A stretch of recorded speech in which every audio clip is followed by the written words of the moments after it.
жаназасына дейін ақшаны жинап қояды ғой. А негізі бай адамдар өте керемет адамдар. Оның қасында баймаған адамдар тәкаппар, менсінбеу деген адамдар. Қарттарға айтқан жоқсыз ба осы ханым? Бір багажнигіне салып алып кетеді бір рет. Даже өзбектерге де қарыз болып қалдым. Біреулер енді ақшаң жоқ кезде кемсітіп сөйлейді, мазақ қылып сөйлейді ғой. Алла, менің күнәм болса өлтіресің ғой. Бірақ менің қарызым бар ғой. Бел ортасында айдалада былай қараған кезде.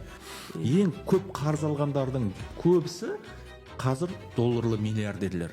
Ассалаумағалейкум, ардақты ағайын, армысыздар. Бүгінгі біздің подкастымызда Ұлбосын Сүгірәлиева ханым, белгілі кәсіпкер, меценат, қыз-келіншектердің өсуіне өзіндік үлес қосайын деп талаптанып жүрген кісілердің бірі, азаматтардың бірі. Ұлбосын ханым, қош келдіңіз. Жалпы бүкіл кәсібіңізге, алдағы мақсат мұратыңызға береке тілейміз, сәтті болсын барлығы. Бүгінгі студиямызға сұхбат берейін деп келісім бергеніңізге үлкен рахмет. Жігіттердің атынан, ұжымның атынан сізге алғыс білдіреміз. Бірінші сұрақ, біздің тақырыбымыз айтпақшы қарызға байланысты. Мен сізге алдын ала айтып қойғам, қарыз, ақша, жалпы құндылық. Бірінші сұрақ, сіз қарызды қалай түсінесіз? Қазіргі жағдайда, бұрынғы тарих, бүгінгі өміріңізге қарасаңыз, енді бұрынғы 15-20 жыл бұрынғы қарызға қалай кірдіңіз, қарыздан қалай шықтыңыз? Бизнесте жүрген адамдарға бір кішкене жақсы бір әдіс болсын, бір пайдалы дүние болсын деп айтып беріңізші. Қайырлы күн. Өте мен үшін өте бір керемет, тамаша темаңызды тақырып. Себебі өмір бойы қарызбен жүрдім мен. Негізі қарызбен жүргенде, мысалы, мен бірінші қарызымды қалай алдым білесіз ба? Мен оборотымда ақша бар еді. Аллаға шүкір, жасап жатырғанымызда. Сөйтіп жүргенімізде мен былай болды. Мамам қатты ауырып қалды. Мамам қатты ауырып қалды да, оны ауылдан Атырауға алып келу керек болды. Себебі мамам всегда соны армандаған. Біз деген енді әрқашан соны армандаған. Мамам ауылға баруға біздің де енді аяққа тұрып атқан уақытымыз, енді бизнесті бастаған уақытымыз, балдар бәріміз кішкентай барлығымызда да. Ойлағаным жаңағы мамам келсе, қасымызда болса деп, бізге врачтар 9 ай өмір қалды деді. Сол уақытта тез үлкен үй салу керек болды. Жаңағы анам келгесін қасына бауырларымыз келеді, барлығы сиятындай қылып. Мен Құдайға мың шүкірлік қылам қазіргі өміріме, себебі оның барлығы сол кезде қарызым жоқ, бірақ оборотты бастап атқан болсам да, мен сол кезде оборотымдағы барлық ақшаға, сол кезде есімде 25 миллион бекен, или 25 бар. Мен тетрадқа жазып жүргенмін ғой, барлық расходтар. Сол кезде 25 мың доллар ма, ол тетрад қазір жоқ, 25 миллион ба сол ақша кетті. Мне кажется, 25 мың доллар ма екен. Енді қазір точно айта алмаймын. Алғашқы қарызыңыз осылай басталды ғой сонда? Сол ақша үй салуға кетті. Мамамның үйін салып, күшті қылып. Менде бар жоқ сол ақша еді. Полный сол бірінші ақшама шешеме үй салып бердім. Шешеме үй салып бердім. Шешем 9 ай өмірі қалды деген. Оның қасында бір менде сатушы болып жұмыс жасайтын апам жұмыс жасайтын. Апам айттым, сен шешеме қарай қойшы, 9 ай өмірі қалды. Сол сатушылық, енді мен ақша төлеймін ғой, сатушы қыздардың барлығына сол кезде. Мен апам айттым, саған сол ақшаңды бере берейін, сен мамам қасында отыр дедім. Сөйтіп, жаңағы жезделерім, апаларым болды, барлығымыз көптеп, көмектеп үйді салып тастадық. Атыраудан ғой? Атыраудан, сол Атыраудан үй салып, күшті болып, мамам бар, ол берекелі, күшті үй болды. Сол жерде қиналып отырғандар, үйі жоқ бауырларым, үйі бары, бірақ квартира жалдап, квартираға беріп қойған. Олардың барлығы мамамның соңғы күндері, соңғы айларында қасында толып тасып жүрді. Сол кезде бәріне енді балдар туылып отырған, олардың көбісі жақында тұрмысқа шыққан, сондай үбірлі-шүбірлі болып, бір берекелі бір иә, сәт болды дейсіз ғой. 5-6 ай, 3 айда үй салып болдық. 3 айдан кейін мамам кірді ол жерге.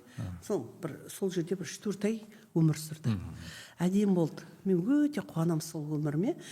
Сондай Алланың мүмкіншілік бергеніне қуанам да. Себебі өзімдегі бар ақшаны сыпырып сол үйге бердім. Содан кейін енді басқалар бәрі зарплатаға қарағасын бере алмайды ғой ондай өздері зарплата енді айлыққа қарағасын. Сонда мен Астраханьға барам, мамама керек дәрілерін көтеріп әкелем, Астраханьнан барлық тамақтың бәрін алып келем, продукт әкелем, фрукты әкелем. Еще алдында да подкасттарымда айттым негізі. Жаңағы базарға барам, қой әкелем, қой сойып келем. Бәріміз ғай баяғы әкем дәуіріндегідей күшті өмір сүрдік. 3-4 ай. Себебі анаң болған жерде барлығы сол жерге жиналады ғой. Бірлік, береке, біреу үйдің жұмысын істесе, біреу апама қараса, бұрын апа дейтін қой, қазір балдар мама деп, бізде мама деп кеттік. Сол біреу тамақ тасып тұрса, содан керемет бірлікке, ауызбіршілік күшті болды. Үйді салып, новоселье жасап, новосельенің қазақшасы. Жаңа қонысқа кіру. Жаңа қоныс. Сөйтіп қонақтар шақырып, мамам ағайындары келіп, туысқандар күшті болып, ол үй салынып бітті. Енді айтайын, одан кейін менде оборотқа ақша қалмай қойды. Сосын мен қарыз алып бастадым. Қарыз алып бастағанда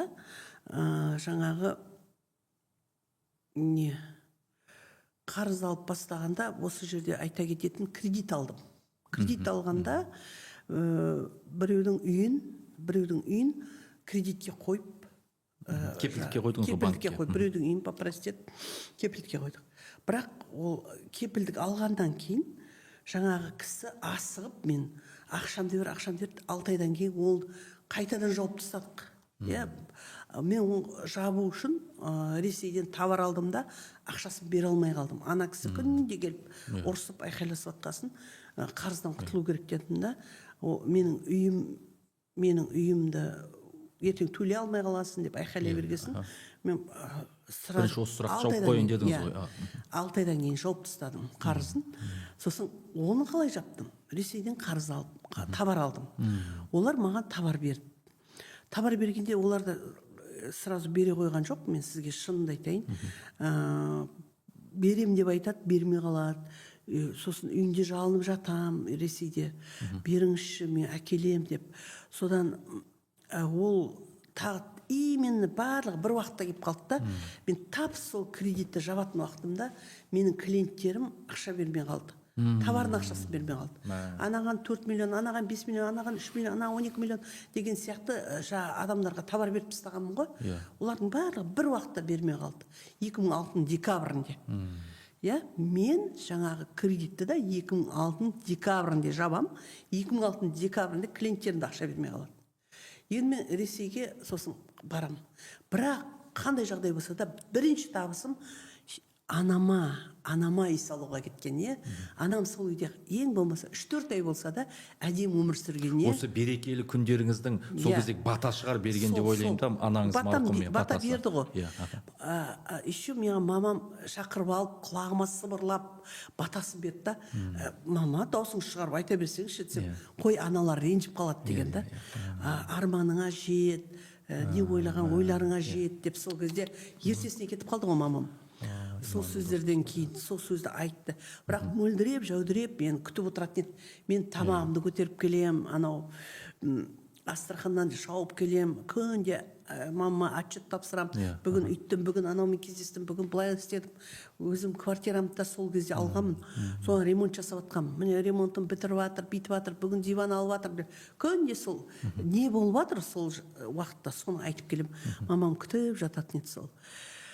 Аллаға шүкір, сонымен әйтеуір клиенттер қарыз бермей қалды.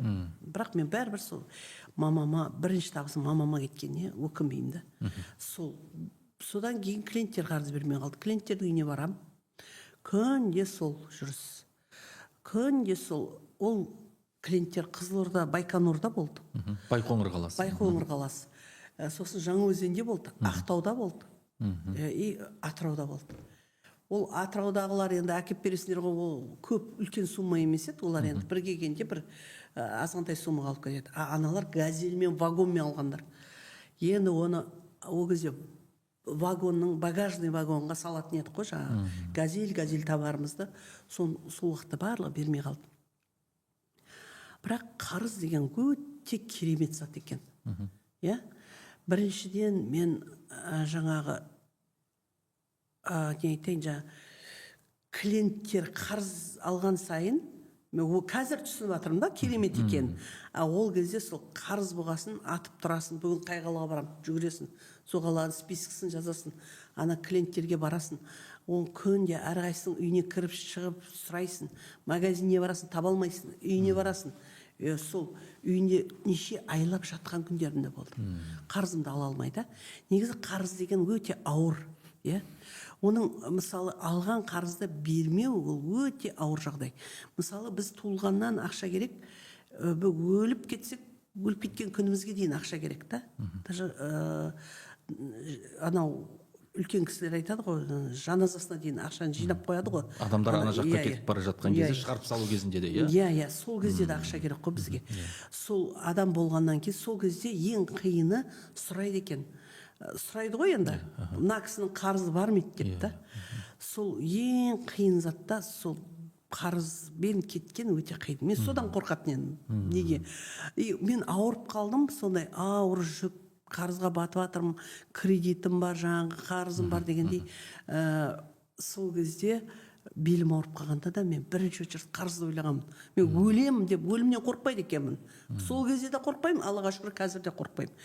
Мен өлем деп қорыққан жоқпын, мен қарызымды қалай беремін деп қорқып кеттім да. Өзім қозғала алмай жатырмын, омыртқа ауырған, ол жаңағы психологтар да айтады, ол барлық жерде. Психосоматикада да бар ғой. Адам өте көп өзіне жүк алып қойса, омыртқасы ауырады, омыртқам көтере алмай жатып қалған күнімде, мен бірінші очередь баламды шақырып алып, қызыма тетрадты апер, ручканы апер деп, балама мынау Байқоңырда мына адам, Байқоңырда мынау Жаңаөзенде мынандай адам, Ақтауда мынандай адам, список бергенмін ғой. Осы адамдардан жинайсың. Ресейде мынау бір 2-3 адамға қарызым бар. Осыларға апарып бересің дегенмін ғой. Алтышқасын боласы қайдан алып бер? Алып қарағанда, енді менде басқа үмітсіз шайтан дегендей.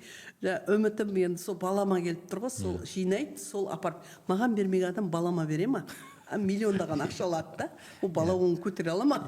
Мысалы, ол кезде ақша будақ бүйтіп алып жүресің, оны әкелесің, долларға ауыстырасың, доллардан рубльге ауыстырасың, Ресейге апарасың, сол ол жағдайдың бәрі енді балама айтып жатырмын, бүйтесің, сөйтесің деп, өзім өлуге дайындалып бүйтіп жатырмын диванда. Бұрын ауырып көрмедім, өмірімде бір-ақ рет ауырғам, бір-ақ рет. Сол ауырғаным сол кездегі. Аллаға шүкір, жаңағы роддомнан басқа былай больницаға жатпағам, Аллаға мың шүкірлікті. Сол қарызды енді айтайын дегенім, жаңағы адамдардың үйіне барам, мен ешкімді қарғамаймын, бірақ жылап жүремін, да. Сосын қарызды кім алады екен, білесіз ба? Қарызды кім алады шынымен? Мынау көбіне мошенник алады екен. Мошенниктер алады, сосын нелер алады, еріншектер алады, алаяқтар дейді ғой, жаңа алаяқтар алады, сосын бермеймін деген адам алады екен. Сондай ниеттегі адамдар ма? Сондай ниеттегі адамдар. Қарттарға айтқан жоқсыз ба осыған? Жоқ, бұл өзім өмірімнен өткен басыма өтіп жатқан заттар ғой.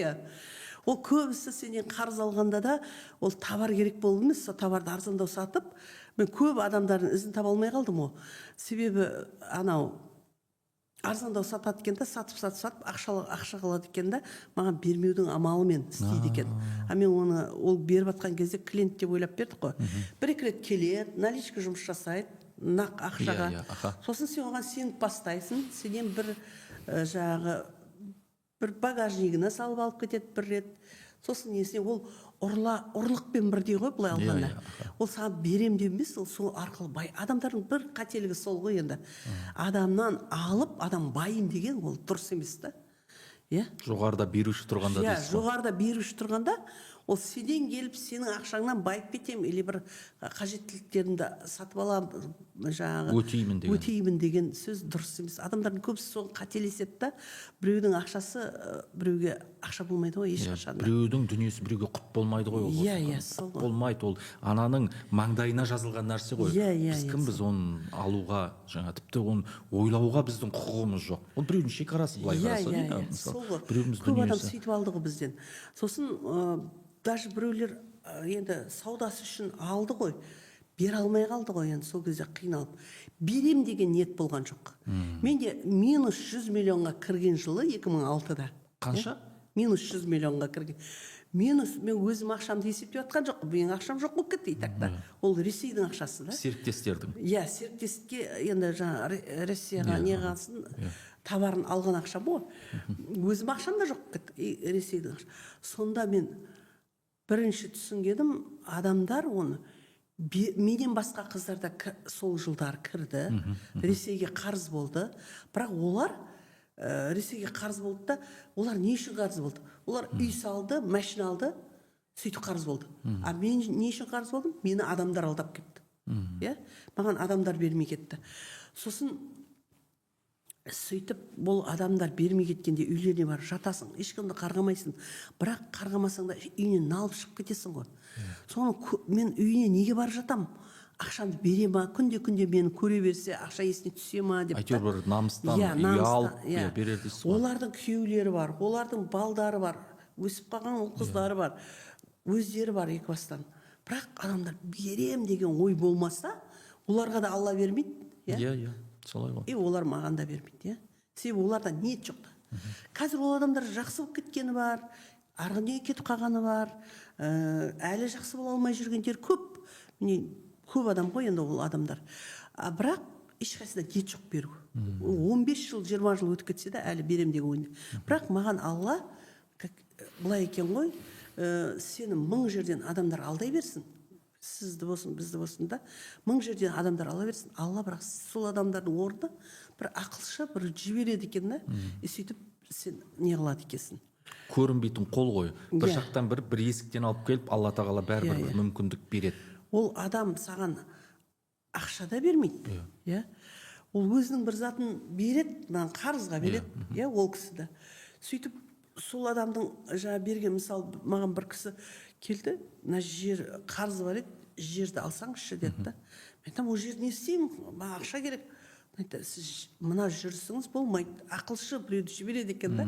Мына жүрісіңіз, сіз анаған бересің, ол үй салып алды, сіз мынаған бересің, ол магазин сатып алды. Салып алды, сатып алды, машина алды. Адамдар сіз арқылы байып жатыр. Бірақ сізге ақшасын беріп жатқан жоқ. Сіз де енді сол адамдарға емес, сол ақшаға өзіңізге салып алсаңызшы дейді да. Қалай мен біреудің ақшасына өзіме зат салып алу дейді. Бәрі біреулерге салып беріп жатсыз ғой дейді да. Деп сол кезде ойладым ше. Солай ма? Мен негізі біреудің ақшасынан пайдаланамын деген ойында жоқ қой. Сосын сол кісінің айтуымен мен қарызға болса да жер алдым, қарызға болса да, даже өзбектерге де қарыз болып қалдым.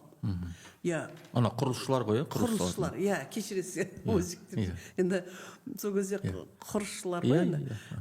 Содан ол стройматериалды да қарызға алдым, сөйтіп салдым, үлкен қылып саламын ғой еще. Бірақ сізде ниет болды ғой, мынаны қайтарам, бір айда, бір жылда, 6 айда деген сияқты болды ғой, үнемдедіңіз сол кезде. Сондай ма, әйтеуір әрекет жасадыңыз ғой? Мен ол жаққа, мен неге не қылдым? Мен жаңа Ресейге аптасына барып тұрдым, айына барып тұрдым. Неге? 10 күнде барып тұрдым. Себебі мен қарызбын, көздеріне көрініп тұруым керек. Мен көрінбесем, ол кісілер нервничать етеді, давление болады. Басқаша деп ойлауы мүмкін. Жоқ, басқаша ойлағаннан бұрын мен адам, мысалы, маған қарызы бар адам көрініп жүрсе, мен өзім спокойно жүрмей алдымда жүр ғой, береді деп ой да. Негізі жақсы технология екен. Бірақ мен ана жаққа барамда, сол кісінің көзіне көріп жүрем и постоянно айтамын, ренжімеңіз, қайғырмаңыз, мен берем, ондай арам емеспін деп айтамын, постоянно барып сендірем, өзімде соған сенем. Мен беретініме сенем да. Сенімділік деген күшті зат қой негізі. Мен сізге Шыңғысхан жөнінде айтып берейін ба? Мысалы, темадан кетіп қалып, бірақ темаға байланысты. Мысалы, мынау Шыңғысханды ана күн киносын көргенде маған өте ұнатты, Моңғол деген кинода. Өте күшті әсерлі болғанда Шыңғысхан құл болып тұрады. Жаңағы құл болып тұрған кезде базарда оны сатып атады ғой. Оны жаулап алған елден алып келген ғой. Оны құл қылып енді сатуға қойған. Сол кезде ол кезде құл сататын базарлар бар ғой, үлкен ол кезде еще ол темір тордың ішінде тұр ғой. Темір тордың ішінде тұрғанда патша өзі кейбір уақыттарда базарға шығады екен. Базарға шығады екен да, адамдарға бүйтіп құлдарға қарап ішінен таңдайды екен да. Сол Шыңғысхан таңдаған ғой. Сөйтсе жаңағы кім айтқан ғой, сәуегейі бар ғой, қасында жүретін ғой, патшаның, хандардың, патшаның қасында жүретін ақылшылар. Бұл кісіні бұны алмаңыз деді, көзі жанып тұр, бұл ертең сіздің патшалығыңызды жеңіп шығады, жаулап алады деген ғой. Мына құл менің патшалығымды жаулап ала ма деген ғой. Жаңағы патша, қалай ол менің патшалығым жаулап, бар апарды ана базардың ортасына, бұны неге қойып қойыңдар деген ғой. Адамдар күліп, үстінен күлдіруге, мазақ қылуға сондайға қойып қойыңдар деген. Мынау солай ма деп. Ол енді ана сәуегейлер, жаңа қазір көріпкел дейді ғой. Көріпкелдер сияқты, олар адамның түріне қарап біліп тұрады екен. Ол патша қасынан жайлап келеді да, Шыңғысханға айтады ғой, ертең сен шығасың, мен көріп тұрмын дейді. Сәуегей айтады, сен ертең шығасың дейді. Сол кезде біздің мешіттер мен кітаптарымызға, Құран кітаптарымызға тиіспе дейді. Сен шығасың, соғысасың, шабуыл жасайсың, бірақ мешіттер мен кітаптарға тиме дейді ғой. Сонда Шыңғысханның сенімділігін қарасаңызшы. Не қыл дейді? Мен кітап деген не екенін білмеймін дейді. Мен кітап оқымағанмын дейді. Бірақ жақсы құл болып, кісенделіп, темір торда отырған адам айтады ғой, бірақ мен дейді, сен мен танып тұрсың ғой дейді, сен танып тұрған үшін жақсы сен айтқан қылам дейді. Кітаптарды сақтап қалам, мешіттерді сақтап қалам дейді, бірақ шабуыл жасаймын деп кетті. Сен тұр да өзіне. Сол сенімділік деген мына қарызда өте керемет зат екен. Мен де үйсіз жүрдім, күйсіз жүрдім, бірақ өзім сенімді болып жүрдім. Ертең бәрі менде бәрі болады. Бәрі менде сенім, ішімде сенімді болды. Біреулер енді ақшаң жоқ кезде кемсітіп сөйлейді, мазақ қылып сөйлейді ғой. Мынаны бас жасамайды бірдеңе деп айтқан болды. Ол бәрі пайдаланғысы келіп тұрады, мысқылдап тұрады енді ақшасы жоқ адам. Бірақ мен всегда мен олардан байып кетемін ғой деп ішімнен да, ертең мен байып кеткенде ұялмаймын екен осы айтқан сөздеріне деп всегда ойлап жүрдім. Білмеймін неге екен. Шыңғысханды көрген кезде сол есіме түсті да, өзімнің өмірімше. Потому что сенімділік деген бәрі сен шешіп шығады ғой. Бәрі сен жеңіп шығады. Адам өзіне өзі сену керек та. Мен қарызымдан құтыламын деп всегда білемін. Всегда мен никогда ол қарыздан құтыла алмай қаламын. Себебі менің ар ұятым, жыданым жібермейтін еді да. Ол мен Ресейге қарыз болып, мен бейітіп шалқып өмір сүре алмайтын едім. Адам күле алмайсың да қарыз кезінде. Даже мен ауырып жатқанда да өлімді ойлаған жоқпын, қарызды ойладым. Даже бір рет былай болды, жаңағы Кендірлі деген жерге қарыз, маған қарыз клиенттерім маған не алып берді, путевка алып берді. Енді кішкене успокоить етейік деген шығар мені. Жаңағы сөйтіп олар Кендірліге барғанда, ұлым қызым барлығымыз бардық қой. Кендірліде анау Назарбаевтың аралы бар, соны көруге барасыңдар ма? Типа саяхат сияқты ғой енді. Сосын бір анданда катер не қылды, сол катерге жалдадық. 21 адамға шықтық. Сол кезде 1000 теңге ма, сол шықтық. Содан бәріміз шығып, бара тұрған кезде өзінен өзі жайнап, күн шарқырап тұрған күн бірден аудар, төңкер, теңіз былай болып кетті ғой. Каспий теңізі толық еді. Толқындар үстімізден шауылдап, анау кішкентай ғана катер, адамдар шулап, бірін-бірі ұрсып, біреу әйеліне ұрсып жатыр, сен айттың шығам, біреу күйеуіне ұрсып жатыр. Мен екі баламмен отырмын, мен бүйтіп Аллаға, өзіміз жаңағы купальникпен шығып алғанбыз ғой, бүйтіп Аллаға айтамын да, Алла, менің күнәм болса өлтіресің ғой, бірақ менің қарызым бар ғой, қарызымдан құтылып алайын, сосын өлтірейін. Сөйтіп сол кезде мен айтамын да, маған қарыз берген кісілердің атын айтып жатырмын да, ол кісілер өте жақсы адамдар, олардан құтылуым керек қой, мен оларға қарыз болып кетіп қалмаймын ғой деп жатырмын да. Сөйтіп сол сияқты қарыз өлімнен де қорықпайды екен ғой да. Мен мысалы өлімнен қорыққан жоқпын сол кезде. Жаңағы адамдардың бәрі қорқып дірілдеп қап-қара болып түрлері, біреулері қызарып кеткен, біреулердің ерні көгеріп кеткен, суық болып кетті ғой бірден. Мен мама сен тоңбайсың ба деп балам сімірейді. Не сол сімірейіп отырғаннан адам жылынып қаласың ба? Осылай тұра беру керек суық болған. Лажым жоқ қой енді. Бүйткеннен әрине жақсы ғой. Бүйтіп сімірей бергеннен ол бәрі жылынып кетпейді. теңіздің уже бел ортасында айдалада былай қараған кезде. Сөйтіп Аллаға шүкір ешқашан қарыздан қорықпағанмын да. Қарызды берем деген сенімділік өте күшті болды да менде. Ол адам сенімді болса өзіне, сол кезде қарыздан құтылады. Міне ана берем деген ниет болса да, берем деген ниет. Алла жолын ашып береді өзі. Алла өзі жолдарын аша береді. Қарыз адам энергиясын алады деген рас па? Енді әрине алады. Ол таң атпай саған біреу телефон соғып тұрса, көңіл күйің түсіп кетеді да, мысалы. Сол телефон, неге телефон соғады? Себебі адамда ар-ождан болса, конечно, көңіл күйің түсіп кетеді. Ол мысалы энергия ғой, оның барлығы. Қарыз дегеннің өзі ақша ғой негізі. Ақшаң көп болса, энергияң тасып жүресің, денсаулығыңды қарата аласың. Қарыз деген, енді ақшаң жоқ деген сөз ғой мысалы. Содан бір кезде мен сол кісілерді, маған қарыз берген кісілерді аяйтын, олар бай болса да. Солар мені бермей қалады деп ойлап ауырып қалмасын дейтем да, солардың қасынан шықпайды дем. Қайта-қайта бара бердем, қарызым бар, маған қарыз берген кісілерге. Сол даже мен сол кезде крик души дейді ғой. Ішкі жан айқайыңыз ғой. Жан айқайым, олардың туылған күніне беретін подаркым де жоқ. Мен өлең шығарып кеткенмін ғой. Ол кезде чат-GPT жоқ қой. Жоқ, чат-GPT қайда ол кезде? 20 жыл. Сон деген өлең шығарып кеткенмін ғой. Ана кісі қай тілде, қазақ тілінде ме, орыс тілінде? Ана кісі деген барлығы подарка келіп жатыр, біреу доллармен беріп жатыр. Менде долларда жоқ, подаркаға адамдай ақшада жоқ. Сосын барғанымда өлең шығарып, түнімен отырып өлең шығарғанымда, сосын соны микрофонды алып айтып берем ғой. Сонда ана кісілер айтады: қандай сен өзің поэт екенсің ғой, бірдеңе екенсің. Мен айтамын, ол ішімнен күліп тұрмын, бұл менің жан айқайым, ақшам бере алмаймын, енді лаж жоқ, айқайлап жатырмын. Стихпен айтып, стихотворениемен. Сосын 8 қатар ма сондай шығарам. Сосын уже қарыздан құтылам, ол кісілерге барам, бұлай күнде олар алдынағыдай өлең шығарып бер дейді да, 5 жыл алдың, 10 жыл алдың. Шықпайды дейсіз ғой өлең. Өлең шықпайды екен. Ол анау крик души ғой сол кездегі. Ондай менде не жоқ қой негізі. Может, бар шығар, біз білмейтін. Адамда 6% қабілеттері бар ғой. Адамда қабілеттер болып тұр ғой. Ол қатты өзіне ниет болған кезде шығып тұр да ол. Сол адамға энергия беріп тұр ғой сонда. Жаңағы кісіге деген ниетім энергия беріп тұр да. Өлең шығаратын энергия беріп тұр. Ұлбосын ханым, қараңызшы, көрермендер, қыз-келіншектер сізді көп көреді деп айтайықшы, енді пікір жазғанда да байқаймыз. Мейлі ер азаматтар болсын, кез келген адам қарыз алмауға кепілдендірілмеген. Кез келген адам алып қалуы мүмкін қарыз. Бірақ бағанағы сөзіңізге бір қосып кетейін, меніңше шын мұқтаж адамдарда болуы мүмкін.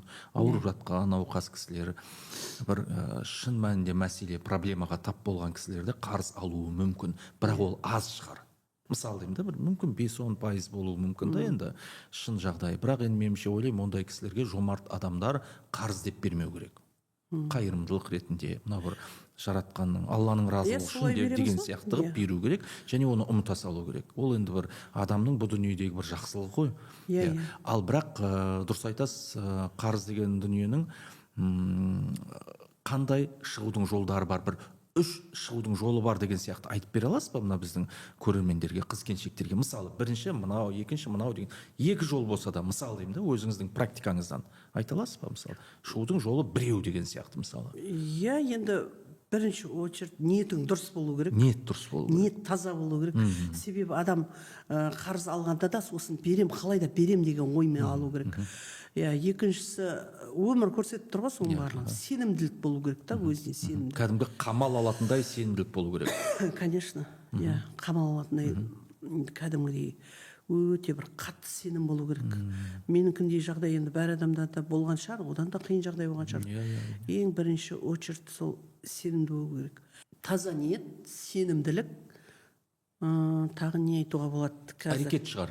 Әрекет те керек. Әрекет енді ол Сіз әрекет еттіңіз ғой. Иә, конечно. Сіз енді үйде жатқан жоқсыз ғой. Ой, қарыз алып келер енді телефонмен хабарласып, WhatsApp'та жоқ қой енді ол кезде. Ұлбосын ханым, мына қыз келіншектерге қарыздан шығудың бір мотивациясы бар ма? Бір ғана мысалы. Сізді қарыздан шығарған деген сияқты. Қарыз енді бұл өлімнен де ауыр да. Қарыз деген ол абырой ғой. Қарыз деген көп зат, қарыздың ішінде көп зат жатады ғой. Қарыз деген абырой. Қарыз өлімнен де ауыр. Себебі мынау қарыз болғасын жерде сен өліп кетсең де айтып кетеді адамдар. Ой, маған қарызы бар еді деп та. Ол ең жаман. Өлгеннен кейін де сен ақшаң бермей кетті деп айтқанның өзі, арғы дүниеге қарызбен кеткеннің өзі ауыр да мысалы. Қарыз ол өлімнен де ауыр. Мен всегда қарыз кезде бір жағынан қарыз ол өте керемет зат. Адамға мотивация береді, күнде таңертең тұрады, энергия береді. Мә, бүгін қарызымды төлеуім керек, ана кісіге қарызбын деп таң атпай тұрасың, ештеңеге қарамайсың, жұмысыңды жасайсың. Сен әлі ол жұмыс жасап опыт аласың. Жұмыстан опыт жаңағы кете бересің, басқа клиент іздейсің, басқа товарың жіберетін жер іздейсің. И тағы да одан басқа сен қарызын төлеп бастайсың да ол. Мысалы баяғы алған адамдардың біреуді көбісі бермей кетті ғой, почти 80% бермей кетті. А сен оның жұмыс арқылы мен төледім. Ол қарыз төлегеннен кейін сене одан бетер күш пайда болады. Қарыз ол бар ғой, адамдар қорқады. Негізі қазір мен өмірімді қарап алсам, қарыз бұл күш, қарыз бұл сенімділік, қарыз бұл абырой, мүмкіндік, қарыз бұл мүмкіндік, қарыз бұл ақша. Былай алғанда сен қарызды алған кезде ақша алдың ғой енді. Сол оны істеп көбейтесің. Ол опыт еще. Мықты тәжірибе. Мықты тәжірибе. Қарыздың өте көп пайдасы бар. Оны адамдар сондай қабылдау керек. Мен мына қарызымды жақсы көремін. Мысалы кредиті бар ма? Мысалы кредитің бар ма? Мысалы мен өзімнің ойым, еще біз барып жүрген сообществода да айтады да. Мысалы айына мысалы 5 миллион қарызың бар ма, 1 миллион қарызың бар ма, 500 мың қарызың бар ма да? Мен айына банкке ақша салып тұрмын. Мен қарыз төлеп жатырмын, кредит төлеп жатырмын деп айтпау керек екен да. Мен ақшам көп, айына соны банкке салып тұрмын. Сөйтіп өзіңді сендіре беру керек. Адам деген сондай бір жақсы бір энергиямен айтып, адамның нейрондық жүйесі төлеуің керек, маған қиын деген қанша адам маған звондап, берші 20 мың, бүгін кредит төлеуім керек. Бәле болды, өйтіп айтпау керек. Бәле болды, басқа болды. Сен фокусың кредитте, қарызда тұрсаң, солай болады ғой енді. Енді өзің сұрап тұрсың ғой соны деген сияқты ғой. Қарыз деген мен қазір сізге айтып өзім түсініп жатырмын да. Мына өмірде өсуіңе де пайдасы бар. Қарыз деген керемет зат негізі. Бір пікір айтып кетейін, рұқсат болса, Ұлбосын ханым. Әлемде ең қарыз мемлекет Америка Құрама Штаттары екен. Қателеспесем 11 ма 13 триллион доллар бүкіл әлемдегі халықаралық банк қаржы жүйесі бар, бәріне қарыз Америка Құрама Штаттары. Ең бай мемлекет, ең қарыз мемлекет. Ең көп қарыз алғандардың көбісі қазір долларлы миллиардерлер. Олар айтады, қарыз бағана сіз айтқаныңыздай проходной двор кіріп шығып жүретін бір есік сияқты дейді да. Бір үлкен есікке кірдің, одан да үлкен есіктен шықтың. Бір үлкен, одан да үлкен есіктен шықтың, кірдің, енді одан да үлкен есікке. Сол сияқты да, бірақ ниет дұрыс болу керек та. Ол ниетте біреуді пайдаланып қалайын, біреудің бір бестейін ортақ болайын, біреудің бір жаңағы энергетикалық вампирлер бар ғой, ондай мақсатпен алатын болса, ондай қарыздың, ондай ақшаның берекесі болмайды. Ондай қарым-қатынастың да берекесі болмайды да негізі. Бізде көп енді қазақта демей-ақ қояйын, адамзат баласында көп проблемалардың бәрі содан болады да. Көп қарызға кіріп шыға алмай жатырғандардың көбісі содан таяқ жейді. Қарызға алдық па? Бәріміз де алып тұрамыз қарыз. Қарыз жоқ адам жоқ қой. Бизнесте де қарызбен бастайды. Осы жерде бір сұрақ қойғым келіп тұр. Қарызды қандай нақты жағдайда алу керек деп ойлайсыз? Өзіңіздің тәжірибеңізде. Нақты конкретно. Қазір мен сізге бір ойыма келген затты айтып, қарыз бар ғой, бұл отношения ғой. Қарым-қатынас. Қарым-қатынас. Мен қазір қуанатын, қарыз алған адамдармен қазір күшті отношения, күшті қарым-қатынастамын. Қарыз алған адамдарыңыз ба, берген адамдарыңыз ба? жоқ, қарыз алған адамдар. Берген Ресейдегі адамдар жоқ болып серіктестер. кетті ғой, олармен қалай білемін. Телефон көтере ма сол кісілер? Телефон да көтермейді қазір. Телефондары да ауысып кеткен. Саламатсыздар ма деп кете береді ғой қарай. Иә. Жақсы. Қарыз алған адаммен ол кісілер енді бәрібір көпті көрген адам просто байлық келмейді ғой, олар бай, жағдай жақсы болғасын. Кемеңгерлік, даналық бар Иә. бойларында, иә? Иә, кемел адамдар. Олар сенен алған, сен алып, сен бергеніңді түсініп, уже сен өзінің қатарына қосады да. Иә, бай адамдардың қатарында жүресің, и олардың әртүрлі қылықтарын, энергиясын үйренесің. Сол кезде сол кісілер сізді менсінбей сондай жағдайлар болды ма? Енді келе бермеші, хабарласа бермеші деп енді тіке айтпаса да бүйтіп сізді жақындатпай, сондай нәрселер болды ма? Мысалы сіз ақшаңыз жоқ, оның үстіне қарызсыз, бірақ сіз соның үйіне, жаңа бизнесіне барып жүрсіз, туған күніне қатысып жүрсіз, сол кезде орысша айтқан игнор жасап жүрген уақыттар болды ма мысалы? Кейбір адамдар қателесіз. Бай адамдар, олардың Құдай бостан босқа берген жоқ, олар кемел адамдар. Олар ондай ақшамен есептемейді. Олар не только ақшаға бай емес, олар ақылмен, санамен бай да. Менталдық жағынан бай. Иә, өте бай. Өте бай. Олар сен бір тиынсыз үйіне келіп, мен 10 күн деп жатып кеткен уақыттарым болған да. Мына нәрсені ескеру керек, дұрыс айттыңыз, иә. Мысалы, көп адамдар мына байлыққа өтіп кетіп жатырмыз ғой қазір қарыздан. Көп адамдар байларды ұнатпай сөйлейді, көп адамдар байларды ой, ана байлар деп. Ол баяғы Советский Союзда байларды ескі мышление. Иә, ескі мышление. Совет одағындағы бізге берген мышлениесі. А негізі бай адамдар өте керемет адамдар. Оның қасында баймаған адамдар тәкаппар, менсінбеу. Өздерінше болып. Иә, сәл бір-екі сом түскенге олар сондай болып қалады да. А бай адамдар никогда саған ондай сонда Құдайдың өзі беретін адам біліп тұр ғой, иә? Иә, мен даже әлі есімден кетпейді. Еще қуанатыным, мен бірінші рет жаңағы маған қарыз берген адам үйіне барғанымда, мына бірінші рет, ол кезде мен оған қарыз емеспін, бірақ бардым. Не аларым білмеймін, мынандай ғана, мына тетрадтай полотенце алып барғам, орамал. Сүлгі. Осындай ғана размер. Еще ол жасыл болды. Оны қайдан алды? Үйінің қасына магазинде алды. Ұялмай соны көтеріп барғанмын да. Ондай бай коттеджде тұрып жатыр. Менде ол үйде жоқ қой енді. Соны алып барып, енді құр келмейін деп, әкелдім деп, еще көрсетіп орамал тон болмайды, жол болады деп. Как будто бір атпен түйе әкелген деп көрсетіп қоясың ғой бүйтіп. Сөйтсем, ол адамдар қабылдау қабілеті күшті оларда. Сонда маған айтқан ғой, қандай керемет сүлгі. Орысшалап. Қандай күшті, как раз осындай свет сүлгі жоқ еді деген. Жасыл түс жоқ еді деп тұр ғой. Иә, жасыл түс. Сонда сіздің көңіліңіз даулап тұр ғой ол кісі, сондай былай қарасаңыз. Мен адамдарға, мысалы, біздің көп адамдар, енді қазақ десек бәріміз кетіп қаламыз, көп адамдарға үйіне сондай сүлгі апарып қойып лақтырып тастайды ана жерге. Иә, мысалы, апарып или ана жерге қоя салады, осында әкелдім екен деп. Көбісі сосын үндемейді саған. Рахмет та жоқ, дым да жоқ қой енді бізде. Мен өзім супермаркетте үлкен, Аллаға шүкір, бұрын поле чудесті аңсайтын едім, барам деп. Сөйтіп жүргенде Алла маған поле чудесті өзіме жасатты ғой. Қазір жасап жүрсіз ғой. Аллаға шүкір, поле чудес жасап жүр. Мен де поле чудес деп айтпағанмен акциялар. Адам 20 мың сауда жасаса. Формасы соған ұқсайды ғой енді қазір. Сонда деген мен сізге айтайын, адамдар келеді да, үй беріп атсын ба, кір машина беріп атсын ба, енді шкаф бермейміз да, жаңағы неше түрлі тұрмыстық техника. 100 техника, не приздар береміз ғой, машина да беріп атырмыз. Адамдарда ондай қуанып қабылдау қабілет жоқ та. Сұрап аласын. 5 миллиондап та берді, кредитін жауып береміз дедік, умраға путевка берді. Сонда не істейді адамдар? Алады да кете бере ма? Ой, былай? Рахмет те жоқ па сонда? Бар ішінде әртүрлісі бар да. Көбісі қуанып, батасын беріп атады соңғы уақыттарда. Бірінші кездерде мынау бірінші кездерде көбісі рахмет айтып білмейді. Алғыс айтуды білмей ма?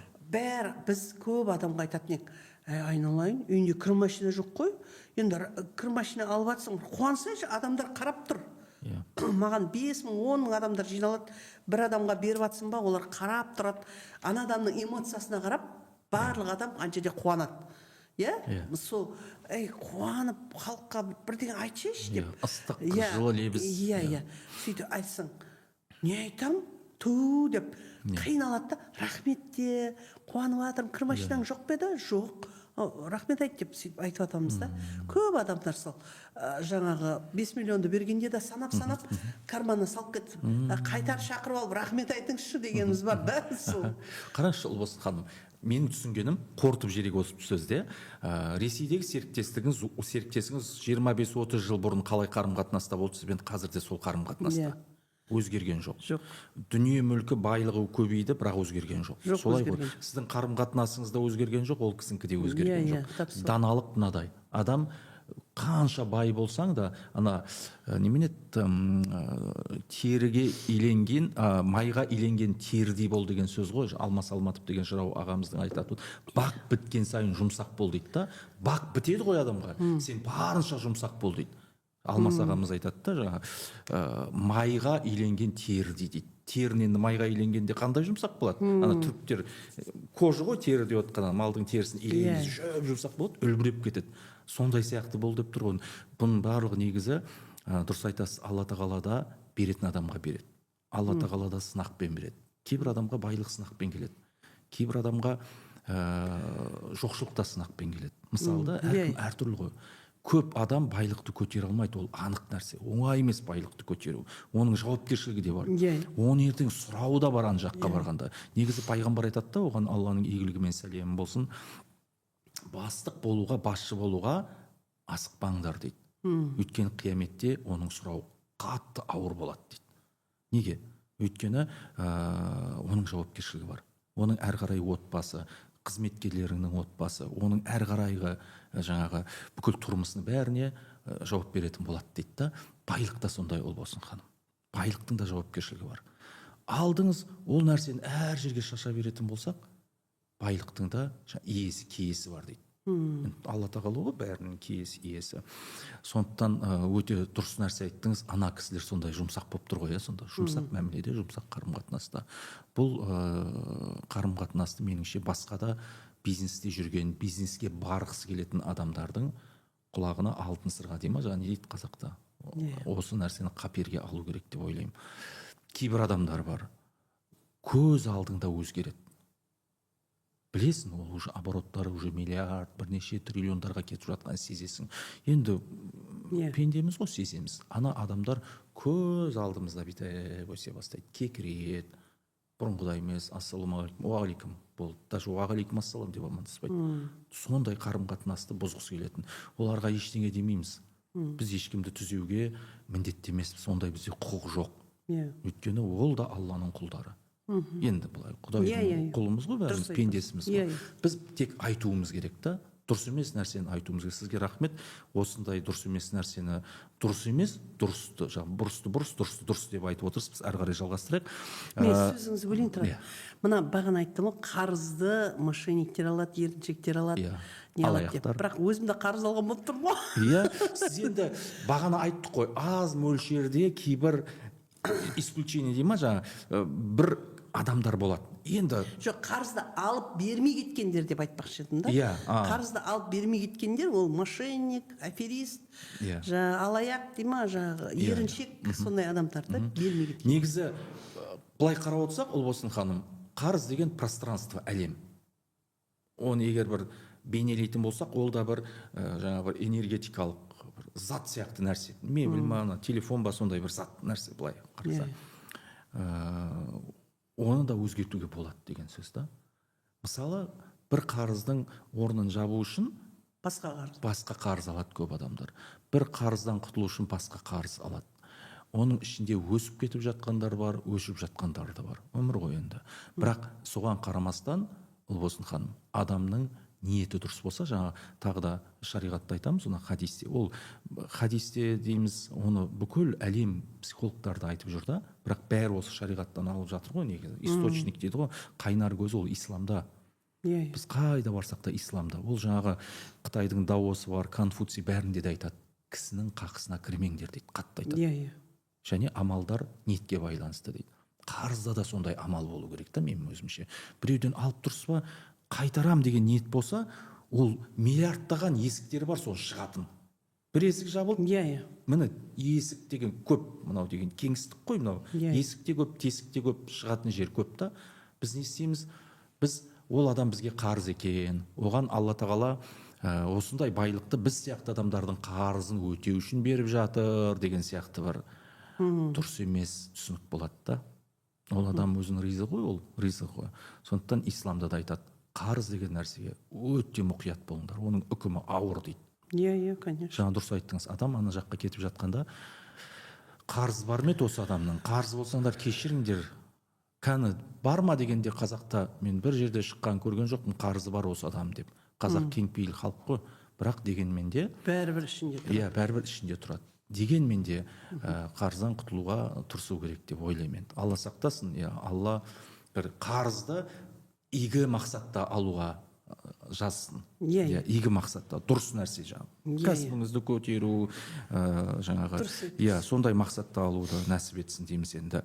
Қарызды дос, жақын адамға беруге болмайды дейді. Келсесіз бе? Болмайды. Қарызды вообще жақын адамыңа, досыңа беруге болмайды. Мен неше досына айырылып қалдым. Бірде-бір адам, сен беріп едің деп әкеп берген жоқ қарыз алып. Қанша подругалар. Қолыңмен бердіңіз, аяқпен іздедіңіз. Шаршадым, іздемеймін да. Олар кейін даже сәлем бермей кетеді.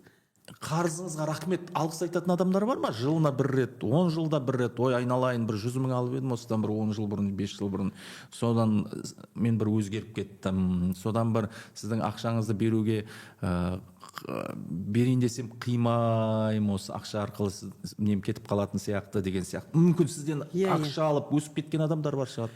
Иә, ақша алып өсіп кеткен подругаларым бар. Олар рахметін айтып тұрады.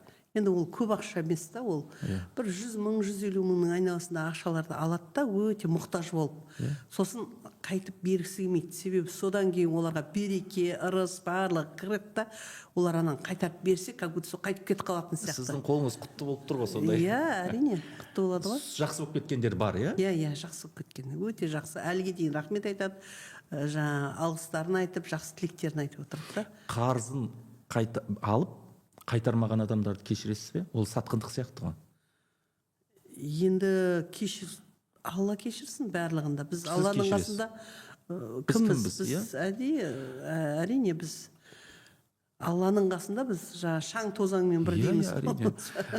Кешіру керек, бірақ жағдайды қабылдау керек. Бірақ олар күшті сабақ береді да, ендігі адамдарға ақша бермейсің. Жақсы. Егер бәр адам уақытында беріп тұрса, қарызды алып беріп тұрса да, сен одан кейін бәр адамға беріп, әлемді вообще басқаша қабылдайсың ғой. Қарызда жүріп байып кетуге бола ма, Албосын ханым? Қарызда жүріп байып кетуге болады. Бола ма? Иә, ол үшін көп қарыз алу керек қой. Өте көп қарыз, иә? Шамамен, енді білмеймін. Ол мен сізге айтайын, кеше ғана бір кісіден естім да, бір кісі байып кетіпті. Бірақ енді оның арты қалай болады, білмейсіз ғой. Қарызда жүріп, қарызды беріп, қайтадан қарыз алып, енді беріп, сөйтіп жүрген адам бөлек. Егер қарызды алып бермеймін деп алып неған, арты жақсы болмайтын білмейді адамдар. Жаңағы бір кісі ақшасын ала алмай жүрген ғой. Сол кісінің қасына барып ақшасын сұрап отырса, тағы біреу келіп айқайлапты, сен мошенниксің, сен несің деп айқайлап жатса, жаңа адам ойына кіріп шықпайды дейді да. Мен супер мошенникпін, сендердің арқаларың арқасында байыдым. Қақпайды қазақша айтқан кезде. Сосын ақшаларың арқасында байыдым деп ана кісі не қылыпты да. Жаңағы жағамды ұстадым дейді да, сен мошенниксің деп айтқан ғой, жаңа мошенник айтады дейді. Мен супер мошенникпін деп айтады. Сіздердің ақшалардың арқасында байыдым деп айтыпты да. Мен күні кеше естідім, просто сол ойыма келіп кетті. Сонда ол оны кәдімгідей өмірдің бір шарты сияқты қабылдап жүр, иә? Кәдімгі нормальный жағдай дейді ғой. Иә, ол бірақ түбінде жақсылыққа келмейді ғой.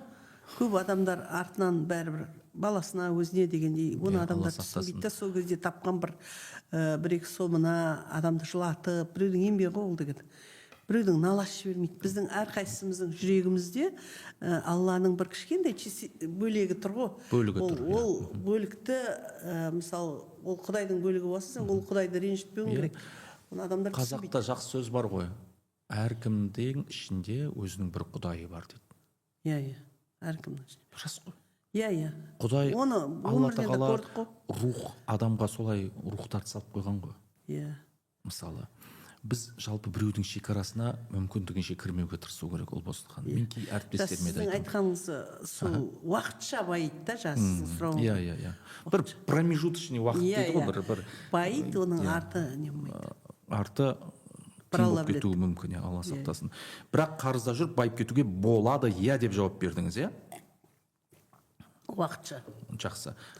Құпия болмаса қарызыңыз бар ма? Менде қарыз жоқ. Жақсы, әрі қарай.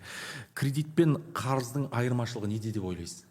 Кредит, мына жақта қарыз тұр. Айырмашылығы неде? Енді кредитте сіз процент төлейсіз, оны аймай төлейсіз, оны астында кепілдік бар. Мен сізге айтайын, бұдан қайсы 1400 жылдар ма, ана Мұса пайғамбарлар, сол пайғамбарлардың арасында да айтып кеткен екен ғой. Қарыз бердің ба, кепілдікке бір зат алу керек. Сосын қасында 2 адам куәгер болу керек. Дұрыс айтасыз, бар. Ол сол заманда да болып тұр ғой, 1400 нешінші жылдарда, 1000 жылдар алдын. 1000 ғасыр алдын ба, қалай болады? 1000 жыл. 1000 жыл болады. Сонда оларда әдейі сол 2 кепіл адам, еще кепілдікке бір затын, или қызын, или ұлын дегендей кепілдікке да. Сол банктен кредит алғанда ол кепілдікке затын алады, еще процентін алады. Еще оны төлеуге ол законмен бәрі не істеп тұрады. Сен адамнан қарыз алған кезде ол жерде кепіл да жоқ, басқа да жоқ, аласың кетесің да. Жеңіл ғой оның түрі, бірақ оның несі ауыр, жазасы ауыр да. Негізі Ұлбосын қарыздың жазасы ауыр. Біздің бабаларымыз мүмкіндігінше қарыз алмауға, қарыз деген біреудің шекарасы, біреудің шекарасына кірмеуге тырысқан. Есіңізде ме, ауылда өстік қой барлығымыз, сонда әке шешелеріміз, ата әжелеріміз есікті тіпті құлыптамайтын. Жай бүйтіп таспен, ағашпен тіреп кете беретін. Ол көрші үйлер емес, мынау қалаға, орталыққа шығып кетсе де сөйтіп тіреп кететін талай көрдік та көзімізбен. Ол сенімді сеніп тұр да, ана көршілеріне, ағайын жан-жағына, еліне сеніп тұр да, сенім бар адамдар таза еді да, былай психологиясы таза еді, ниеті дұрыс еді да. Тіпті ол кезде қағаз, нотариус дегендер жоқ еді. Ақша алып, беріп жүре береді. Бұрындар ше, мысалы. Иә. Біреуге бір баласы, бергеніне бермеген, балалары үйленейін деп жатыр, қаражат керек, бере салады. Иә. Мен мысалы бізде отбасымызда бір той болған кезде, 90-шы жылдары ғой, ол кезде қиын қыстау кезең, анам марқұм, май су керек, анау керек, мынау керек. Соған әкеміз мектеп директор, бірақ айлығы жоқ, 2000 теңге алатын айлығы. Оның жетпейді ғой, оның өзін жаңағы күріш, картоп, сондайды беріп, бартер дейді ғой, солай алатын. Мен мемлекетте ақша жоқ қой 90-шы жылдары. Сол кезде надай нәрсе болған, біз көрші үйден алдық та жаңағы той күн кезінде пәленбай мың сомға кәдімгі кісінің азық-түлік дүкені бар еді. Сол анам марқұм, бірақ анам марқұм адалдығына тәнті болып отырмын, осы кезде есіме түсті. Сонда той қалай бітті, тойға жиналған ақшадан бірінші кезекте апарып берді ана кісіге. Және өмірі бақи ана кісінің аузына тастамайтын. Айналайын бала шағасын рахатын көрсін деп ше, жаңағы Қызылордада Жалағаш деген жерде. Мен бұны айтып отырған себебім, өткенде Қытайдан келген бір достарым айтады да, Қытайда қазақтардың арасында біз қарыз бір-бірімізден ақша алсақ, біз надай сендер не нотариуске 20 000 теңге беріп жазып жүресіңдер дейді, мүліктерін қойып дейді. Біз ауызбен айтамыз дейді, оны орындаймыз дейді. Орындамасам бүкіл қауым ру болып, ел болып, ол адамды ана черный список дейді ғой, қара тізімге қойып қоямыз дейді. Араласпаймыз. Моральдық жағынан енді қатты бір мұқтаж болмаса, жаңағы бар ғой, енді шынымен мұқтаж адамдарға біз былай жинап береміз дейді. Мысалы бір кәсіп ашқысы келіп тұр, бастап оларға былай жинап береміз дейді, көмекке. Асар жасайды, анау мынау, оған жасап береміз дейді. Ауырып жатса, бірақ жаңа қарыз алып кетіп, бермеймін, қайтармайым деген ниетпен жүргендерді дейді, біз тізімнен сызып тастаймыз дейді. Біз өйтіп жүрмейміз дейді, нотариуске барып 25 000 оған төлеп, кепіл зат қойып жүрмейміз дейді. Бізде бәрі ауызша шешіледі дейді. Ақсақалдар кеңесі бар дейді. Мысал деймін да, сонда мен таңғалып отырмын да, сонда біздің ана дәстүр сақталып қалып тұр ғой. Бізде мүмкін емес қой. Мен сізден де мен қарыз алсам, мен бір дүние мүлікті қойғым келеді. Өйткені мен өзіме де сенбеймін кей кезде. Иә. Жоқ, өмірдің шындығы да, ақиқат сондай да, банк те сондай. Өтірік жауап бердім да, себебі кеше ғана біреу байып кеткен деп жаңа айттым ғой, біреу мошенникті айтты да, қарыз алып байып кеткен деп. Соның бір жауабы миымда қалып қалған, соны айтыппын да. Негізі қарыз алып байыған адам көрмедім мен. Қарыз алып байымайды ғой ол адам. Иә, байымайды ол адам. Ол қарызды қайтармайынша. Мен бағана сізге айттым, бірақ өзім ойланып отырмын да, қате айттым деп. Иә, мынау қазір әлемді бүкіл не дейді, жаңа миша былықтырып жатқан Дональд Трамп бар ғой, ақш-тың президенті. Ол жылжымайтын мүлікпен байыған дейді да, енді жазбаларда. Сонда Трамп біздің қазіргі бизнестің тілімен айтқанда қадалып қалған бірнеше рет.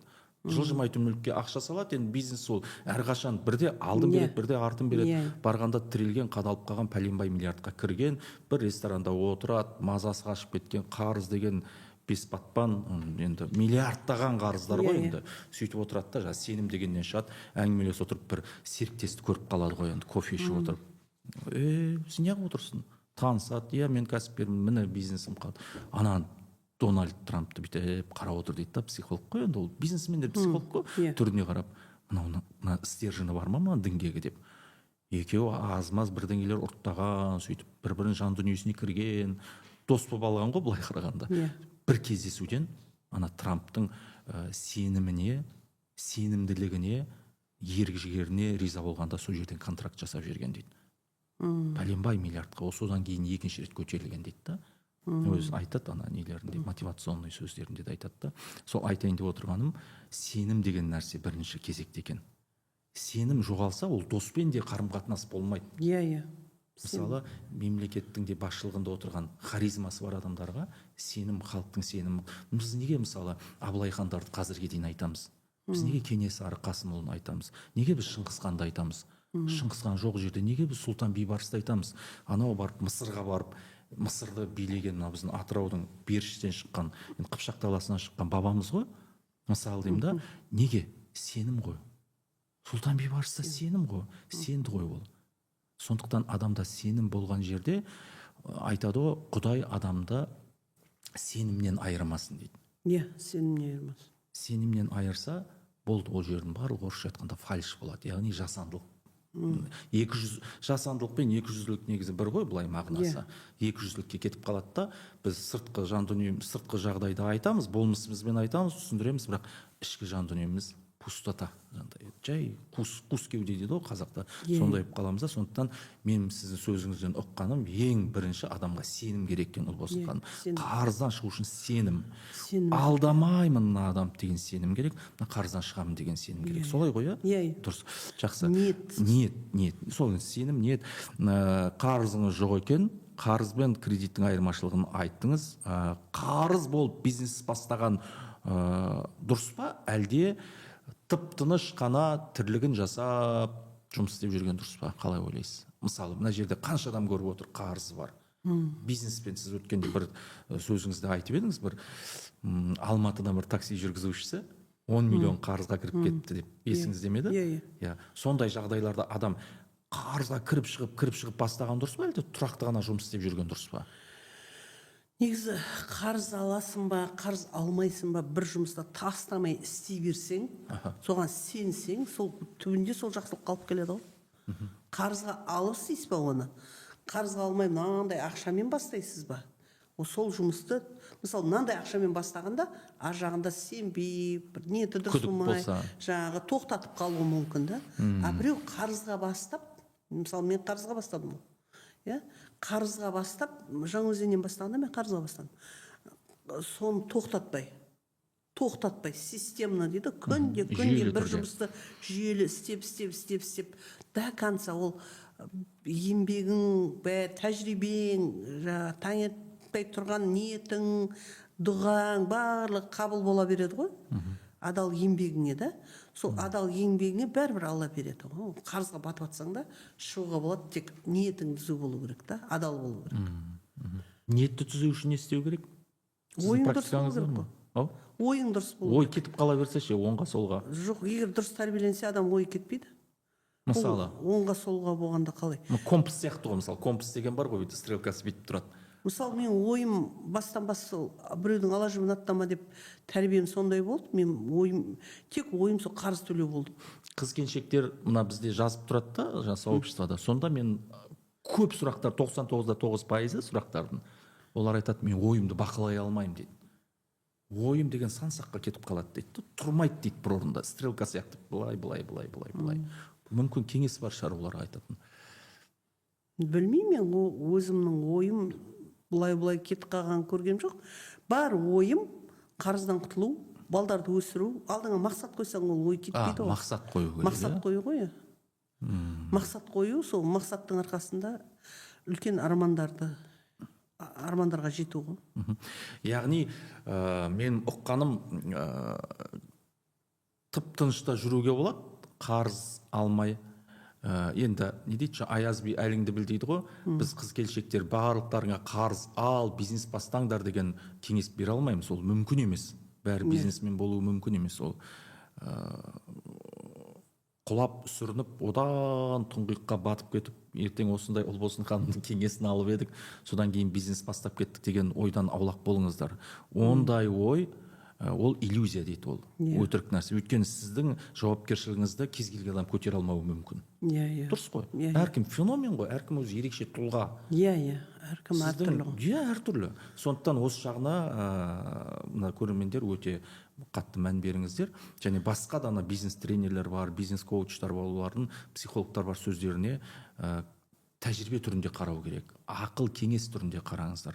Солай жасаңыздар деген сөз емес. Сіздерге біздің айтып жатқан ойымыз. Қарыз ақша бизнеске қалай әсер етеді жалпы? Қарыз ақша бизнеске? Қарыз. Ол ақша ғой, по-любому. Күшті әсер етеді. Ол өзің энергияң болса, өзің мақсатың болса, ол қарыз ақшама, ол өзің карманнан ақшама ешқандай разницасы жоқ. Не дейді жаңа разница? Айырмашылығы жоқ. Ол по-любому сенің барлығы ниет пен сенімге айналып келгенде. И өзің қалай жұмысты жасайсың, соған еңбек, әрекет жаңа өзіңіз айтқандай. Мынау кейбір кісілер айтады да, қарыз адамды сындырғаны соншалық дейді. Мінезін сындырып, адамды жағымпаз қылып жіберуі мүмкін дейді. Жаңа арын сатуы мүмкін, біреу барын сатуы мүмкін, енді қолындағы. Әркімге әртүрлі әсер етеді дейді. Сіздің жағдайда қалай болды? Мысалы, бағана айттыңыз ғой, мысалы серіктестен қарыз алатын кезде үйіне барып жүрдік, қасына барып жүрдік, жаңағы өлең шығарып беріп жүрдік деген сияқты. Мысалы, сондай бір достарыңыз болды ма? Мысалы, шетелге шығайық сізбен, сізді қасыңызға алып жүріп, бірақ өзі шетелге шыққаннан кейін басқа бір ортаға кетіп қалып, сондай оқиғалар болды? Мысалы, мен қарыз деген бұл үлкен не ғой, бір адам алып атқан жоқ қой. Әртүрлі адам алады, әртүрлі энергияда алады да оны. Әртүрлі энергия. Адамдардың енді энергиясы әртүрлі ғой. Әртүрлі ниетпен алады да. Мысалы, мен сияқты қарыз алған адамдар, тап сол кісіден қарызға табар алған адамдар бермей қалды. Мен жақында сол кісімен сөйлесем, берді ма десем, жоқ, әлі берген жоқ дейді. Олар үйлерін салып алды, машинасын алып алды. Бірақ ана адамның недовольстволарын, енді ана адам әлі налып отыр да енді. Ақымақ қылып кеткенмен бірдей ғой. Мысалы, ол даже сол ақша қазір копейка болып қалды, тиын болып қалса да, одан 10 жыл, 15 жыл алдын алған ақша, 20 жыл алдын алған. Қанша есе инфляцияға түсіп кетті мысалы. Бермей, соны уже әкеп беретін жағдайы болса да, әкеп бермей отырды адамдар, сол үшін жаңа қарызды біз айтамыз, бірақ адамдар ол әртүрлі да. Менің ойым, мен өзімнің басынан өткен ой да ол. Әркім қарыз алады, бермей кетеді, бірақ ол арты жақсы отқан адамды көрген жоқпын қарыз алып ше. Біреулер ауырып жатып қалғанын көрдім, біреудің балдары бақытсыз болып жатады. Ол барлығы біреудің несінен деп ойлайсың да, қарызды төлегенде сол бәрі күшті олар ма еді деп ойлайсың сол адамдарға қарап. Білмейміз ғой енді, бір Алла ғой бәріне. Төреші. Жаңағы сіз айтып жатқан сұрау бойынша, мысалы, мен дос қызым болды да, ол негізі баядар кейбіреулер айтады да, бай адаммен жүрген не пайда, ол бәрі маған мә Пайдасы деп- жоқ. иә бермейді ғой дейді да. Сен мә деп бермегенмен сен ол кісілерден жақсы әдеттерді үйренесің. Жаңа ресейліктерден сондай жүрегі ашықтықты үйрендім да мен.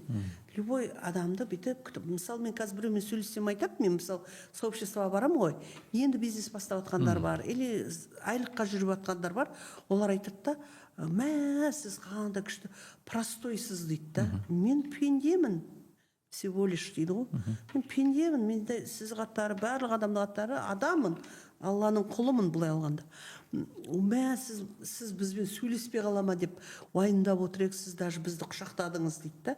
Мен де ол бай адамдардан үйренген, өзім де может ашық болармын, бірақ сол жаңағы маған қарыз берген адамдардан или мені бір жақсылыққа жетелеген адамдардан дос болып жүріп жұққан иә жұққан мінез да, ол жұғады ғой, бар сырттан басқаның бәрі жұғады. Мысалы мен бір подруга дос қыздарым болды ғой, олар менде ақша жоқ, оларда ресторандары бар, гостиницалары бар, қастарында жүресің, олар бүйтіп ақшаны жұмсаған армандайсың, сол арманың Құдай саған береді. Главное, армандап білсең, по-любому сен мен де сөйтіп жұмсасам екен бүйтіп деп ойлайсың ғой енді. Қиналып жатқандар, менде ақша жоқ па, олар мен үшін төлей салған. Иә? Сол сияқты менен басқа тағы бір екі достары келеді, олар да кредитте жүргенде бәріне төлей салады, отырады. А сен ол ақшадан емес, сен оның төлеген соңғы 5-10 мың емес, сен оны армандап қаласың да, мен де сөйтіп адамдарға төлесем екен, мен де адамдарға берсем екен деген ниет, арман, оны сән по-любому жаңа қазір айтып отырмын ғой, супермаркеттерде акциялар жасаймыз, адамдарға бергіміз келіп тұрады деп. Дай мне повод, я дам тебе дейді ғой. Жаңа Аллахым бізге бере берсін, біз адамдарға бере берейік та. Ол барлығы қорықпайсыз ба, азайып қалады деп сол кезде? Жоқ, ол келіп тұрады ғой, Құдай беріп тұрады ғой, сен берген сайын Алла бізге беріп тұрады ғой. Ортада алтын көпірсіз ғой. Адамдар жүріп тұратын. Құдай береді, біз береміз. Иә, ол бергеннен неше ондай өзің шын көңілмен берсең, одан тек өзіңе кайф дейді ғой, не дейді? Ләззат аласыз. Ләззат аласыз. Мен жаңа шетелге бір подругамен шықтым, мысалы, сіз айтқан, ол деген мені иә қоймай, қарызға батыватқан кезімде қоймай алып барды да. Қоймай алып барды. Сол қыз, мен бара алмаймын, қарызым бар. Жоқ, жүр, мен кіммен барам, анда бір өзіммін деп. Мен қарыз болып жатсам да, ақша тауып бардым соған. Шетелге бардым, Европаға барып көріп келдім. Енді жаңа айтып жатқаным ғой, жаңа ақшасы бар адамдардан тек жақсы қылықтарды үйреніп келесің, жақсы сөздерді үйреніп келесің. Сол сияқты ол білмеймін. Жаңа сіздің сұрауыңызда енді не үшін бердіңіз осы сұрауды? Иә, қыз-келіншектермен, достарыңызбен шыққан кезде, сіздің ол кезде қалтаңызда ақша жоқ болды. Мысалы, сіз әйтеуір осылардың қатарында жүрейін, жаман болмаспын, бір жақсы дүниелерді бойыма сіңірермін деп шетелге де шықтыңыз ғой енді. Солай ғой енді. Қарызға батып жатсам да шетелге шықтым, одан жаман болған жоқ. Шетелді бір көресің, еще қасында жолда, қасы сапардағы адамды бір көресің да. Сапардағы адам қандай болады соны. Қарыздан шығуға мынау қимыл, физикалық іс-қимылдар әсер ете ме? Мысалы, жаяу жүру, спортпен айналысу дегендер, мысалы. Жоқ дегенде енді Аллаға шүкір дала кең ғой, есіктің алдында жүру, солардың бәрі әсер ете ме қарыздан шығуға? Ең тегін зат спортпен шұғылдану, жаяу жүру, демалу, таза ауада Аллаға шүкір. Тыныс алу, таза ауа жұту, зарядка жасау, барлығы тегін ғой. Қарыздан шығуға әсер етуі мүмкін бе? Әсер етеді, әрине. Өйткені ойыңыз тазарады. Денсаулықта. Мына Алмас Алматов ағамыздың сөзі бар, тағы айта кетейін, не дейді? Жаңағы тыққаның жоғалады дейді, бергенің оралады деген сөз бар да. Берген нәрсең оралады екен да, тықып отырған нәрсең жоғалады. Қазақта сөз бар ғой, жаңа немене еді? Қызғанғаның қызыл итке жем болды. Ол біз бәрібір қанша жерден тықсақ та, ол зат бәрібір ескіреді. Өмірде ескіреді. Мына бүгінгі күн, ертеңгі тарих. Дүние де сондай, ескіреді. Мына бір 5 жылғы, 10 жылғы, 20 жылғы дүниелер қазір қадірі жоқ та. Ана дүние деген қолдың кірі дейді ғой. Сондықтан бұл жерде материалдық қана дүние емес, байлық. Байлық бұл рухани, сол нәрсені қадір қасиетімен бағалау деп білемін да, негізі байлық деген ше, ол ана дүние де сондай. мен жаңа сіздің сөзіңізден ұққаным да сол да, 15-20 жыл бұрын дүниеге қалай қарадыңыз, қазір де солай ұстанымдамын деп тұрсыз да, супермаркеттерде таратып бергім келеді. Ол шын мәнінде дүние. Ол дүниені қусаң, ол ана бір қазақта сөз бар, бір немене түлкі сияқты дейді да, бұлаңдаған. Енді бүйтіп шап беріп ұстаймын деп қалған кезде, ол түлкі сәлем дейді, әрі қарай қашып кете береді. Сондай ғой енді. Сол сияқты ақшаға да, қарызға да, байлыққа да бәріне салқынғанды қарау керек. Жарайды, ақша, бұл енді ақшаның құлы болмау керек қой адам. Ақша ресурс қой, әшейін бір жаңағы ыдыс-аяқ, қасық, кесе деген сияқты нәрсе да, киім деген нәрсе ақша. Тек ақша адамға мүмкіндік береді, бірақ ақшаның өзін адам даналықпен жұмсау керек. Бұрын мен бір досым болған, әріптес інішек, бір жағынан сол айтатын. Осыдан 10 шақты жыл бұрын да маған айтады. Біз ана байларды талқылап отырған кезде, Құреке дейді, Құдай байлардың өзіне, ақылды адамдардың өзіне байлық беріп отыр ғой дейді. Неге адамдардың бәрі бай болмайды дейді. Ақылды адам бай болады екен да. Бізде бірақ кеңес үкіметінің кезінде байларға теріс көзқарас жасап тастаған ғой. Біздің байлар, біздің бабаларымыздың келе жатқаны байлардың бәрі текті болған, ақылды болған. Олар ана адам, мысалы Абай Құнанбайұлы, Абай рухани адам ғой, ауқаты тұрған. Абайдың үйіне енді жаңағындай қарыз ақша сұрауы мүмкін, бір шаруасын шешіп берші деп айтуы мүмкін, бір той томалағын ақылдасуы мүмкін, бірақ үйіне келіп көп адамдар қысылады екен да, босаға да кірмей жаңағы тұрады екен. Сосын айтады, төрлет отыр, бірінші сен мәселеңді айт. Мәселеңді айтпай келме ондай болса деп қатты ренжиді екен, кіжініп. Өйткені адам болғаннан кейін бәрімізде мәселе болады. Жаңа ақшаға байланысты, қарым-қатынасқа, ақылдасатын, мәслихат, жақсылық, игілік жолында түрлі мәселелер болады, ақылдасатын. Абайдың даналығын айтам да, сонда адам мәселесін шешіп беруге көмектесейін деп тұр да, сосын дастарханға отырып айт дейді екен. Бірінші шаруаңды айт дейді екен. Сол сияқты Ұлбосын ханым, мүмкін болса адамдарға қолдан келгенше көмек беріп жүру. Мына сізде мысалы жаңа сообществоңызды айтып отырсыз, өзіңіздің қауымдастығы, бизнес қыз-келіншектер осыған байланысты, мүмкін қарыздан шығудың өзіңіздің технологияңыз бар шығар, мүмкін сіз жабық семинарлар өткізетін шығарсыз болашақта, енді мүмкін кездесулер, тәжірибеңізбен бөлісетін шығарсыз, мүмкін қыз-келіншектерге осы қарыз, ақша құндылықтарына байланысты бір ауыз ұсынысыңыз болса, мына мархамат айтсаңыз болады. Мен сізге жаңа айтам деп ұмытып кеттім. Сосын мына қарыз болып жүрдім ғой мен всегда қарыз адамдарымнан таң атпай денсаулығын сұрадым да. Құдайдан? Дұғамда айтам, еще өздеріне звондап, қалайсыз? Денсаулығыңыз жақсы ма? Мен бүгінгі күні сізге сәттілік тілеймін деген сөздерді күнде айтып жүрмін. Күнде. Қарыз емес адамнан да бір күні осы кісіден қарыз аламын деген қиналып жүрген запасной вариант дейсің ғой. Мен жаңағы бір подругамнан, енді ақшасы бар әйелден, мен ойлап жүрмін, осы ертең бір кредитім уақыты кеп қалады, сонда не төлейтін уақытта ақшадан қиналып қаламау деп, ол кісімен де әрқашан да жағдайын сұрап жүретін едім. Себебі мен связьді үзіп қалмауым керек. Тек ақша керек кезде звондамауым керек деп та. Мен қазір түсінбейтінім, көп адам, ол даже ағайын туысың болса да, хабарласпай жүреді сенімен, айлап, мерекелер өтіп жатыр, хабарласпайды. Бір күні алады да, тез маған 50 мың керек. 50 мың болса да менің энергиям ғой, ол менің ақшам да. Менде 50 мың бар. Бірақ мен оны, ойбай, саған керек, бұрын өзіміз сыйламайтын ек.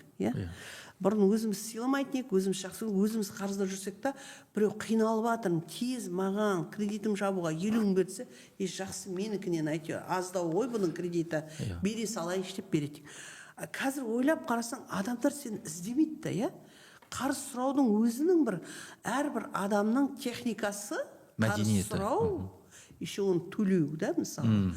Сенің ниетің ақ болып, сол қарыз берген адам жақсы көріп жүрсең, сол да керек екен бұл өмірде. Мен қазір жыным шығатыны, адамдар сені айлап іздемейді, жаңа жыл болып жатыр ма, басқа болып жатыр ма, іздемейді, бір күн звондайды да, маған 50 мың бер, маған 100 мың бер. Мен кіммін саған, былай алғанда, сен мен бір күнде іздеген жоқсың да, банкпын ба деп айтқың келеді да, шынданасын. Кейбір жанашыр адамың болса, лаж жоқ, жақсы қиналғасын сұрап жатыр ғой деп бересің да. Бірақ ол адамдар бергенге үйреніп қалады екен. иә алғанға мен бергеніме үйреніп қалады да. Біз ол бергенмен ешкімді өзгерте алмаймыз. Адамдардың бірінші мына мышлениесін, ой өрісін, санасы өзгеру керек. Ол сол өзгергенде ғана адамдар қарыздан шыға алады. Мына ойы маған мына кісі қарыз емес, маған беру должен деген тиісті, керек.